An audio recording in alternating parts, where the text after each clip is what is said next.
একসময় শুধু রাজধানীর অলিগলিতে মিলত ব্যাটারি চালিত অটোরিকশা, কিন্তু এখন সেই বাহনটি উঠে এসেছে প্রধান সড়কে। দ্রুতগতির এই ৩ চাকার বাহনটি অন্যান্য যানবাহনের সঙ্গে তাল মেলাতে গিয়ে প্রতিনিয়ত ঝুঁকিতে পড়ছেন অন্যান্য যানবাহনের চালক ও পথচারীরা। একটি গবেষণায় দেখা যায় প্রায় ৩০% যাত্রী দুর্ঘটনার শিকার হচ্ছেন ব্যাটারি চালিত রিকশার কারণে। দেশে যখন বিদ্যুতের সংকট ও লোডশেডিং চলছে, তখন বছরে প্রায় ২০,০০০ কোটি টাকার বেশি বিদ্যুৎ খরচ হচ্ছে প্রায় ৬০ লাখ ব্যাটারি চালিত অটোরিকশার পেছনে। প্রতিদিন এই খাতে প্রায় ৫৫ কোটি টাকার বিদ্যুৎ ব্যয় হচ্ছে, যার বড় অংশই আসছে অবৈধ বিদ্যুৎ সংযোগ থেকে।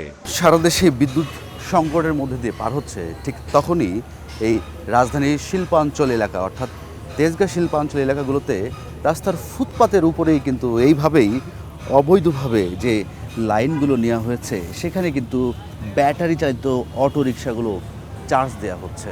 করোনা বা যে কোনো ভাইরাসের এগেইনস্টে ফাইট মানি ব্যাকট্রলের লেফট রাইট। সরকার প্রায় ৪০,০০০ কোটি টাকার মতো বিনিয়োগ করছে জ্বালানি সংকট কাটিয়ে ওঠার জন্য। সেখানে সরকারকে ফাঁকি দিয়ে কিন্তু অবৈধভাবে এভাবেই চার্জ দিচ্ছে সেই ব্যাটারি চালিত রিক্সাগুলো। গবেষণা অনুযায়ী প্রতিটি অটোরিকশা দিনে ৮ থেকে ৯ ইউনিট বিদ্যুৎ ব্যবহার করে, যা জাতীয় গ্রিডের প্রতিদিনের ৮০০ থেকে ৮৫০ মেগাওয়াট বিদ্যুতের সমান। এটি দেশের মোট বিদ্যুৎ উৎপাদনের অন্তত ৫%। কেবল ঢাকাতেই ৪৮,১৩৬টি অবৈধ চার্জিং পয়েন্ট ও ৯৯২টি গ্যারেজ রয়েছে, যেখানে অবৈধভাবে বিদ্যুৎ ব্যবহারের ফলে সরকারের বছরে ৫,০০০ কোটি টাকার রাজস্ব হারাচ্ছে। রাজধানীর মোহাম্মদপুর, তেজগাঁ, মিরপুর সহ বিভিন্ন এলাকায় কোথাও কোথাও গ্যারেজের ভেতরের শত শত ব্যাটারি একসঙ্গে চার্জ দেয়া হচ্ছে, আবার কোথাও শিল্পাঞ্চলের মতো স্থানে প্রিপেড মিটারের মাধ্যমে চলছে অবৈধ চার্জিং। এরা মনে করেন যে অনেক আগে থেকে এই রাস্তা দখল করে রেখেছে। গাড়ি চার্জ দিতে হলে চাঁদা কারণ চাঁদা না দিলে মাইর মুড় দিয়ে আবার চাঁদা বাজারে আমগর নামে আবার মামলা করে দেয়া। তো আমি অবৈধ কিছু করতেছি না।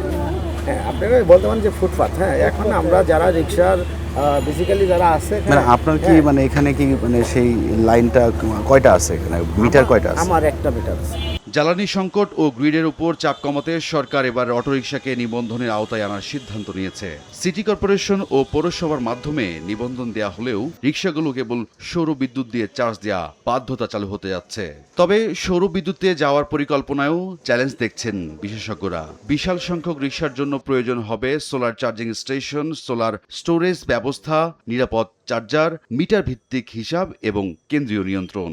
সোলার চার্জিং স্টেশন তো আর এককভাবে চালাতে গেলে তো এই খাতে এদেরকে নিরবিচ্ছিন্ন জ্বালানি সরবরাহ করে এই খাতকে সচল রাখা কঠিন হবে, যে কারণে হাইব্রিড মোডেই যেতে হবে যতক্ষণ পর্যন্ত স্টোরেজ সিস্টেম চালু না হচ্ছে। আবার এই চার্জিং ভেহিকেলস নিয়ে যে সংকট সৃষ্টি হয়েছে, সমস্যার সৃষ্টি হয়েছে, সেটা আমার কাছে মনে হয়েছে না যে খুব গুরুতর।